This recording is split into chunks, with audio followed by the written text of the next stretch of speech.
Ladies and gentlemen, welcome back to the show. Thank you so much for joining us. Today we're jumping into episode 213. We're diving into r/malicious compliance. So grab yourself some tea, grab yourself some popcorn, and come with me into our first story from unsupported platform. If you worked and time is not logged, you didn't work.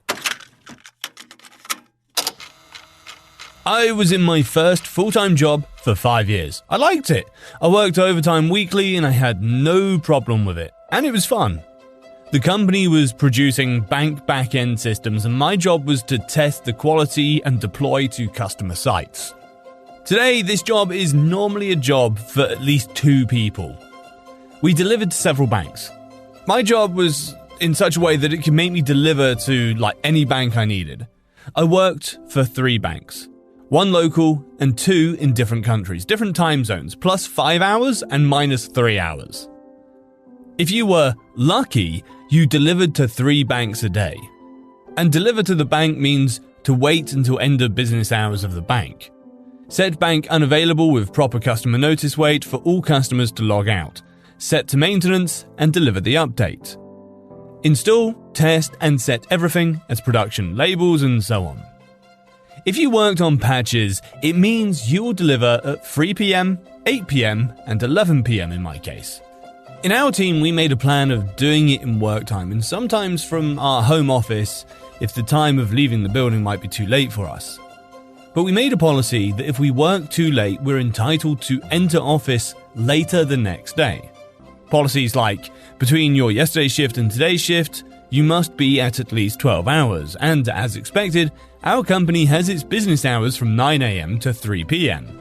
And every day you have to work for at least 8 hours. In your free time you can leave for lunch, etc., and that might not be longer than 30 minutes and not earlier than 4 hours of the previous log time in the office system, which collects data by scanning your badge on a reader device at the door.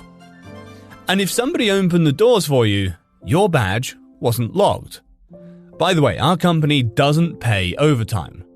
Our department was working on developing a new bank with very famous guys at the time, and in the end he bought all the colleagues dedicated to the project for his own and made an earthquake in our team, department and whole company. We lost our main architect and all the most experienced guys in the whole company by this. And from that day, I was the most experienced guy for all the banks in a blink of an eye. Our new department manager decided to send this email. Hello, in the terrible circumstances, please if you have any idea how to help us stabilize the product, let me know. I was young and dumb. I replied in meaning that I only knew everything how to deploy on high budget customers, and I want to share the knowledge and if I needed I can mentor others. Well, I think I wrote that as the most experienced. Now I'm a good fit for a management position too. I never got an email back and nobody was talking to me. Next month, we got a new manager placed without any word. The new manager was a Karen-like woman in her early 30s and actively started to make one-to-one meetings with everybody in our reduced team. I was the last one in. Hi OP, how are you? Hi Karen, I'm fine, and you? Well, I'm fine, but I think you will not be. Why? I looked at your presence and you don't work 8 hours a day. In the last week, you only worked 1 day for 4 hours. Today, you arrived at 12 p.m. May I continue? Well, you can continue if you want, but what's it all about? Just so you're aware, I work from home to deliver the customer site sometimes. And same as I worked only 4 hours yesterday, I worked 16 the previous one, because it was needed. No proof, no logs from your badge. If you worked the time and it's not logged, you didn't work. Long story short, you're incompetent. You do not deliver good work, and we're going to penalize you over the missing hours. Oh, and by the way, you are not allowed to work from home anymore. Well, okay, but the main problem is you have to arrive at the workplace before 9 a.m. and you have to stay here for 8 hours. Well, I mostly do. On Monday, I arrived at 7 a.m. and left at 3, which is exactly 8 hours, isn't it? Well, that's not correct. You have to have a lunch break according to Republic law, and you must have it for a maximum of 30 minutes. So you're allowed to leave at 3:30 p.m. Okay, I had no lunch, but yes, I will do next time. Sure you will. So, do you have any questions? No. Do you? No. I just have one more notice for you. You may consider your leave, because with all the timesheet reports, we can press charges and downgrade your salary and fire you. Oh, really? Sure, we can. And I will happily sign your resignation. Or may I write it for you? No, it's fine. I'll try my best to comply with the law. Okay, you're in probation period again. Malicious Compliance comes in here. Next day I arrive at 6:30, take a 30-minute break and left at 3 p.m. I exactly stay by on-wall device to touch my badge to log in properly. I did it for a week and then product manager approaches me. We had some hard times, but I comply. In person, he was very good. Just he tried to squeeze the timesheets as much as possible to get work done. Banks are very strong in their decisions sometimes when something is mandatory to make ASAP, or they will not pay more money to the contract. So my product manager was like, "Oh, hey, OP, it's patch for bank today, 11 p.m. Everything's prepared? Today we're delivering a small fix for an issue, so just test and deploy by customer, can you?" Well, I can test it, but since I arrived at 6:30, I'll be leaving at 3, and I'm not allowed to work from home according to my new manager, Karen. There's not any more I can do for you, I'm afraid. Well, this is bullshit. You have to deliver, no one else can do it here. What can I do? What will I tell the customer? I don't know. I'm not allowed to do this. I'm on my probation period again. Product manager looked at me shocked and left. Hours later, product manager approached me again and asked if I changed my mind. I told him there's nothing I can do. I have to comply with my manager's new rules. Another hour later, 2 p.m., I was approached by product manager and Karen. Hey, OP, can you repeat what you said to me earlier? Well, I said, I'm not allowed to stay longer in the office and I'm not allowed to work from home according to my probation period set by Karen here. And if I work and time is not logged, I didn't work. That's not true. You have to stay here between 9 a.m. and 3 p.m. and do your job at least 8 hours a day. So you have 2 more hours to spend, and if PM needs you, you have to comply and deliver the patch. Okay, PM, and the patch is at 11 p.m. Since I'm not allowed to work from home and I arrived at 6:30, I don't see any time window that will fit to make it get done today. Well, that may look like that, but you must comply and deliver. But it will contradict my probation. How? You're in probation because you work less than you have to work. Well, I told you. I work on delivering patches from home and it takes at least 2 hours of work. And it is in time frame out of hours business, so I don't see any fit to make it done. Since I can only work from the office, I really don't see how I can fit it in from 11 p.m. to 1 a.m. the next day to deliver to the customer and be here at the next day at 9 a.m. because I need sleep and rest. And that will violate the employment policies of our country that you were so worried about. Well, I can make an exception. Well, you're not allowed to make an exception by law, are you? And as I know, you're not allowed to force me to work overtime since the company does not pay overtime. And the overtime is like 25% up and night shift is another 25% up if I count it. Can you write me the resignation letter as you offered me? What? Well, yes, I can write it. But we have important things to do now. Well, consider me saying no to your generous offer of exceptions, since I have a life to live out of this office, and now it's 2:58 p.m. and I have to go shut my computer down and leave. To make it just in time, as designated by the law, and to stay out of your penalties. Next day, I went to HR with some papers to sign, around 7 a.m. Why are you leaving? Are you one of the new bank bastards? No, I'm not. I'm just one not working bastard, as Karen said. She makes me consider my quitting since I'm a big disappointment for your company. Because if you work and time is not logged, I didn't work.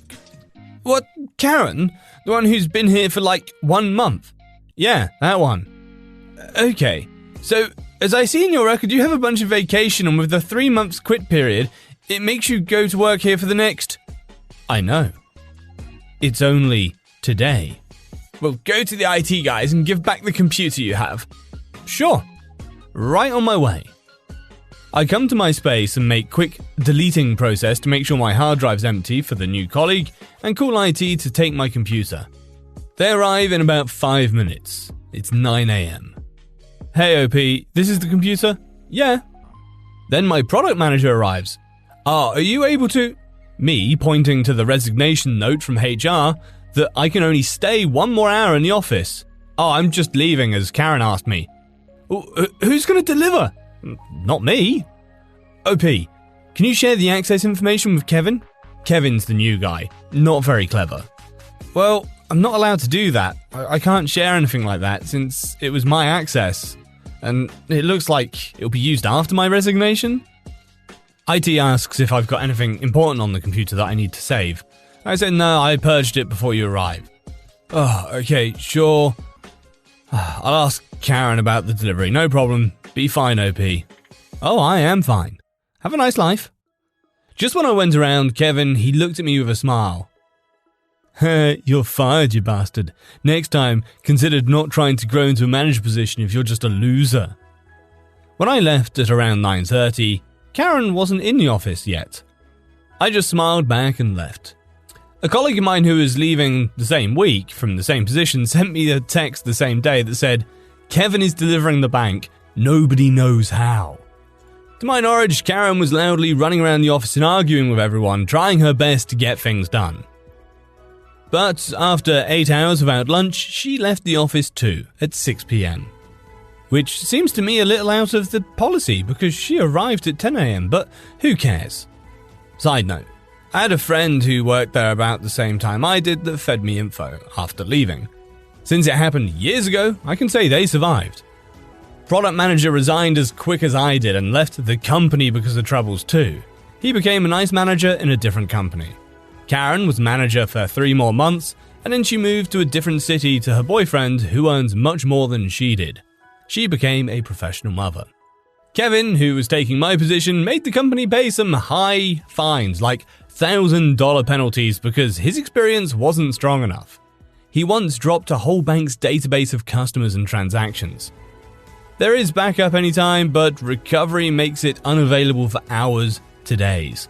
A lot of people without money on their cards. Now I work for a much nicer company, starting my 3rd year. We have some problems, but people are great here. Fingers crossed. And have a nice day, you all. Our next story is in from xgrunt24. If I don't like it, I can find another job. Okay. I worked at a small shop serving an electrical apprenticeship. Myself and the shop manager had a few run-ins, and I assume he disliked me as much as I disliked him. I'd refused to do a job and told him he did not pay me enough. It was at the stockyards, and I was expected to put on a set of waders, crawl down into a raw, flat reclamation tank, and replace a submersible pump. Yeah, it wasn't gonna happen. Another time he wanted me to lie to a customer to make an issue they were having sound like it wasn't our fault. I refused and told him if he wants to lie about it, he was going to have to drive out to the job site and do it himself. He told me to keep my mouth shut and did come out. I think the only reason he didn't fire me was I was by far one of the most efficient and versatile employees. This fact had me questioning how much I was getting out of this apprenticeship and was passively looking around for another shop to apprentice at. My wage scale was structured and I got regular raises bringing me closer to journeyman's level over my time as an apprentice. So I had to find someone that would sign up to complete my apprenticeship as well as want to hire me. One of our better journeymen had gone to another shop and had introduced me to the owners. We had talked about what it would take to get me to move. Things were progressing, but nothing committed to at this point. Cue the malicious compliance. It's my evaluation and raise time. My manager calls me up to the conference room and explains that due to my performance and the shop being in a slow period, he was not going to give me the 25 cents an hour raise, as my contract said, but was going to give me $1 more an hour once I became a journeyman. We argued, and I told him if I can't trust you for a quarter now, how could I believe you about the dollar in the future? The argument ended in him telling me if you don't like it, you can always quit. Oh, really? I picked up the conference room phone on the table in front of us and called the shop I'd been talking with. I asked the owner if I brought my tools over today, would I have a job? After a quick and uncomfortable discussion with his partner, he said yes. I informed my manager I resign, effective now. I loaded my tools up, punched out, and went straight to work that afternoon.